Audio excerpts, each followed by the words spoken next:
마태복음 26장 57절에서 68절을 보겠습니다. 성전을 허는 자와 세우는 자.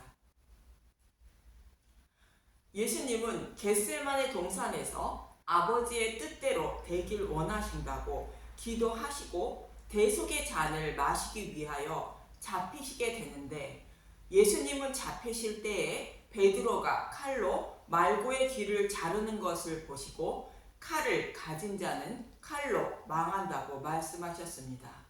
예수님은 누가복음 22장 36절에서 이제는 전대에 있는 자는 가질 것이요 배낭도 그리하고 검 없는 자는 겉옷을 팔아 살지어다 말씀하셨는데, 베드로는 성령의 검이 아닌 칼을 가지고 있었고 그 칼로 말고의 귀를 자른 것입니다.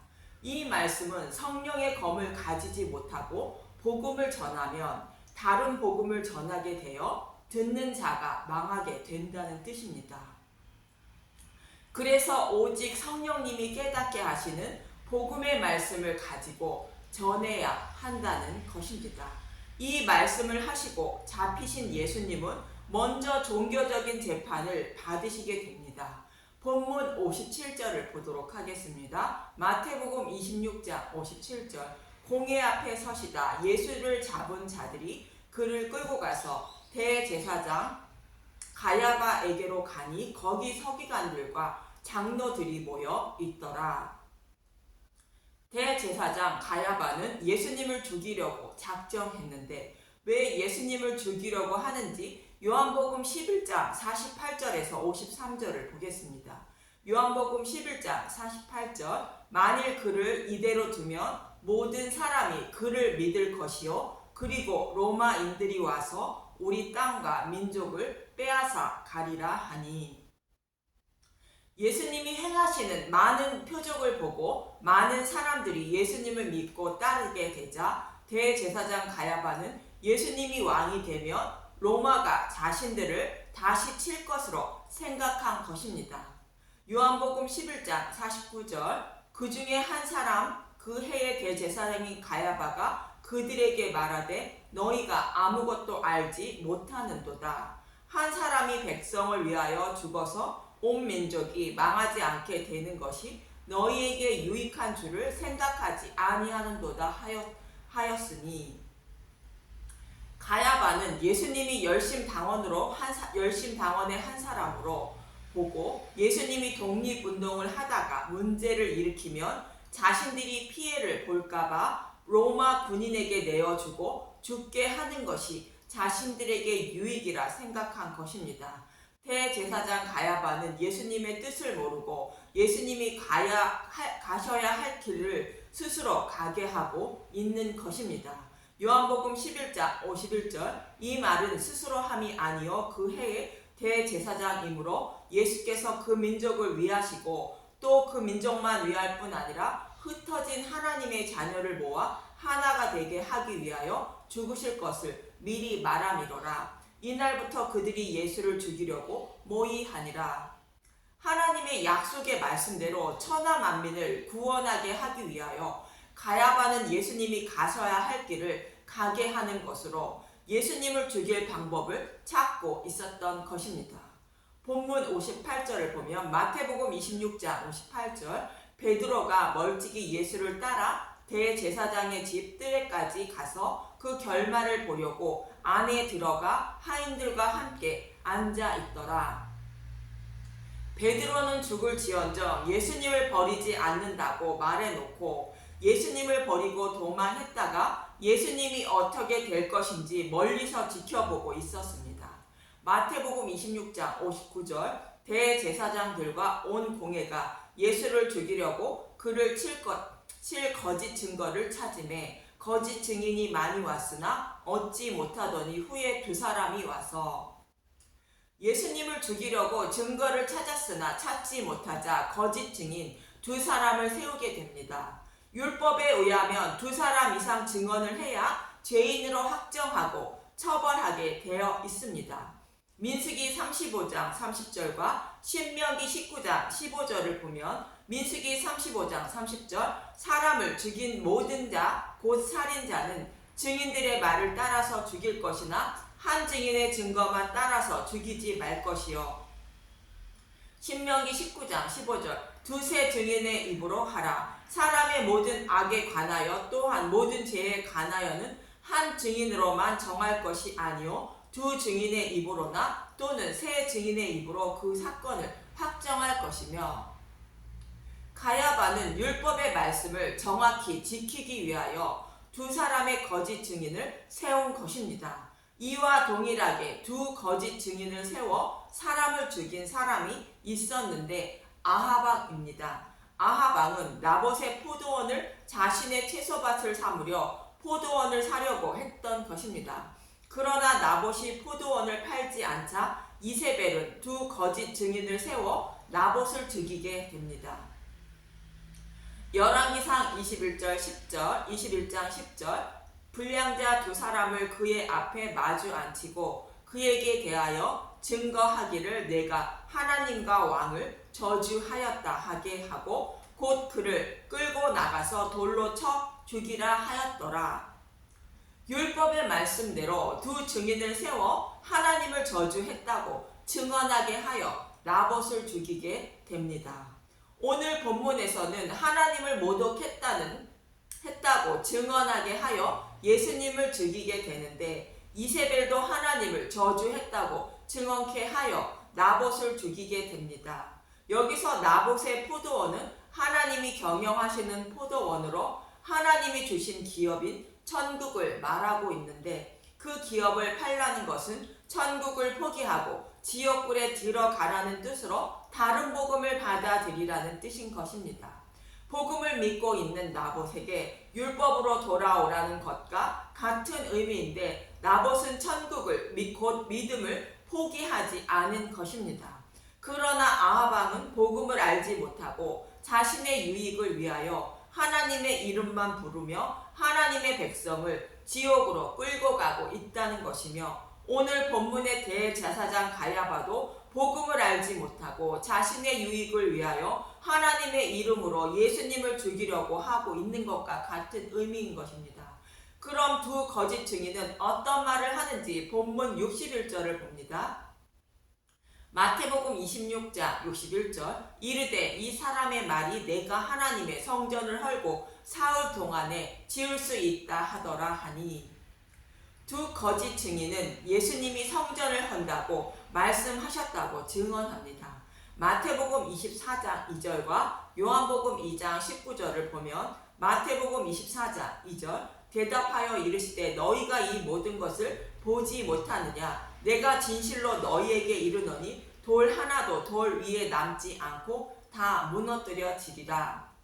유대인의 지도자들이 성전을 주신 의미를 깨닫지 못하고 제물만 드리고 있으므로 성전이 무너뜨려진다고 말씀하신 것인데, 두 증인은 예수님이 성전을 헌다고 말씀하셨다고 말합니다.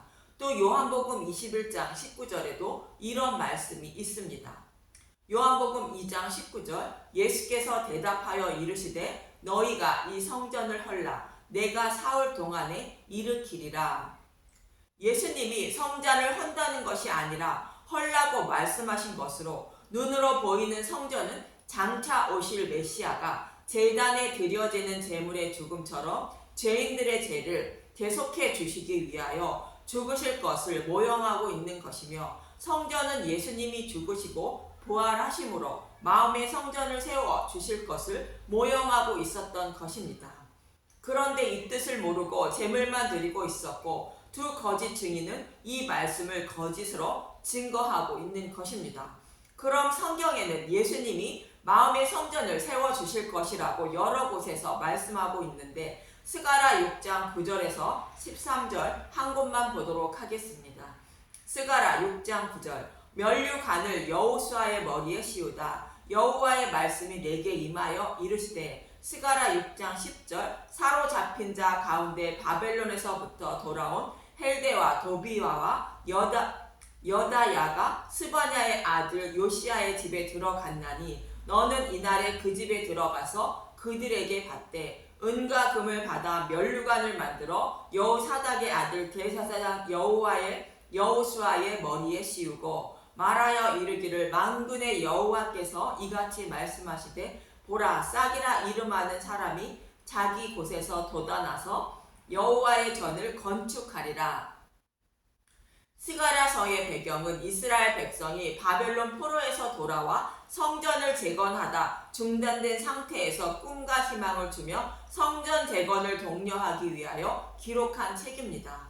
대제사장 여호수아의 머리에 면류관을 씌운다는 것은 예수님이 죽으시고 부활하여 만왕의 왕이 되실 것을 의미하며 싹이라는 이름하는 사람은 한 알의 밀이 되어 땅에 떨어져 죽어 싹이 나서 많은 열매를 맺으시기 위하여 죽으시고 부활하실 예수님을 말하고 여호와의 전을 건축한다는 것은 예수님이 죽으시고 부활하셔서 마음의 성전을 세워주실 것을 말하는 것입니다. 또 이스라엘 백성들이 포로에서 돌아와 재건한 수룹바벨의 성전이 초라함으로 많은 백성이 울었는데 하나님은 이 성전의 나중 영광이 이전 영광보다 크리라고 말씀하신 것은 예수님이 죽으시고 부활하셔서 세우실 마음의 성전의 영광이 눈으로 보이는 성전보다 더 크다고 말씀하시는 것으로 포로에서 돌아와 세워진 성전은 예수님이 죽으시고 부활하여 세워주실 마음의 성전을 모형하고 있는 것입니다. 스가랴 6장 13절 그가 여호와의 전을 건축하고 영광도 얻고 그 자리에 앉아서 다스릴 것이요 또 제사장이 자기 자리에 있으리니 이 둘 사이에 평화의 은원이 있으리라 하셨다 하고 예수님이 죽으시고 부활하셔서 마음의 성전을 세워주시고 그 자리에 앉는다는 것은 만왕의 왕의 자리에 앉는다는 말씀이며 또 제사장 자리에 있다는 것은 대제사장의 임무를 십자가를 통하여 다 이루어 주셔서 자신의 백성을 구원해 주시는 임무를 행하여 주신다는 것입니다. 구약에서의 제사장은 백성의 죄를 사해주는 임무가 있었고 왕은 백성을 보호하고 다스리는 임무를 수행했는데 이 일을 예수님이 모두 행하여 주신다는 의미로 예수님이 왕이며 제사장 임무를 수행해 주신다는 뜻인 것입니다. 히브리서 8장 1절을 보면 새 언약의 대제사장 지금 우리가 하는 말의 요점은 이러한 대제사장이 우리에게 있다는 것이라 그는 하늘에서 지극히 크신 이의 보좌의 우편에 앉으셨으니 예수님이 우리의 대제사장이 되어 죽으시고 부활하셔서 만물을 다스리는 왕이 되어 하나님 우편에 앉으셨다는 것입니다. 그래서 이 둘 사이에 평화의 은원이 있으리라 말씀하고 있는 것으로 예수님이 왕이며 제사장이 되신다는 뜻인 것입니다. 이처럼 예수님은 마음의 성전을 세워주시고 제사장이며 왕이 되셔서 자신의 백성을 구원하시고 다스린다는 것입니다. 이어지는 본문 62절에서 63절을 봅니다. 마태복음 26장 62절 대제사장이 일어서서 예수께 묻되 아무 대답도 없느냐 이 사람들이 너를 치는 증거가 어떠하냐 하되 예수께서 침묵하시기를 대제사장이 이르되 내가 너로 살아계신 하나님께 맹세하게 하노니 내가 하나님의 아들 그리스도인지 우리에게 말하라. 대제사장의 질문에 예수님은 침묵하시게 되는데 이사야 53장 6절에서 7절을 보면 이사야 53장 6절 우리는 다 양 같아서 그릇 행하여 각기 제 길로 갔거늘 여호와께서는 우리 모두의 죄악을 그에게 담당시키셨도다. 그가 곤욕을 당하여 괴로울 때에도 그의 입을 열지 아니하였으며 마치 도수장으로 끌려가는 어린 양과 털 깎는 자 앞에서 잠잠한 양같이 그의 입을 열지 아니하였도다. 이 말씀대로 예수님은 저와 여러분의 모든 죄를 대속해 주시기 위하여 입을 열지 않으시고 묵묵히 십자가 대속의 잔을 마시기 위하여 십자가를 향하여 가고 계신 것입니다.